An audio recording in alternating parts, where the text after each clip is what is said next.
Faith is simply hoping in something you cannot see. About 4 weeks ago, we found out my wife was pregnant. Now, each of her pregnancies up to this point have been touch and go and kind of scary, and there's been things that happen, but God has been faithful through all of them. And I would count both of my children nothing short of a miracle.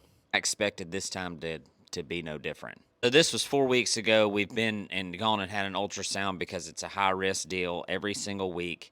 And throughout the weeks, things were not progressing the way they should have been. We found out Monday that the baby does not have a heartbeat.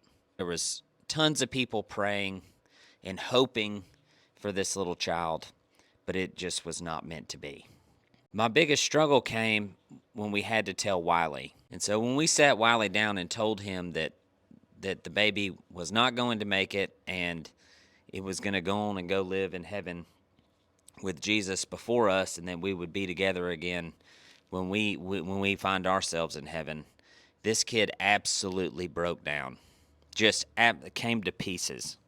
And he was expressing the emotion that I was feeling in my heart. He was expressing the emotion that my wife was feeling in her heart. So this particular day, this would have been Tuesday, so 2 days ago, we had a baseball game to go to.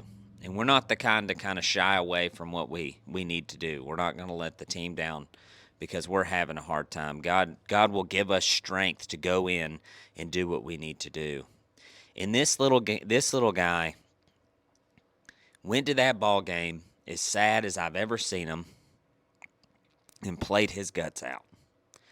And the resiliency he showed through adversity for a father was just unbelievable to watch. His last at bat, he grounded out to the pitcher, and the pitcher got him out. And he was very, very upset. And I knew that he was not that upset about the play. He was more upset about our life circumstances. And he went in the dugout and he began to sob and cry. And I called him back out onto the field. I was coaching first base. And I just sat there with him while I coached, and I explained to him why him putting effort into this was so unbelievably important. In him showing that even through struggles, you can go in and try really, really hard.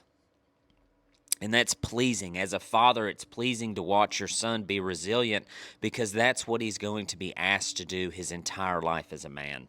He's going to be asked to do things he doesn't want to do. And this small child showcased that at a really high level.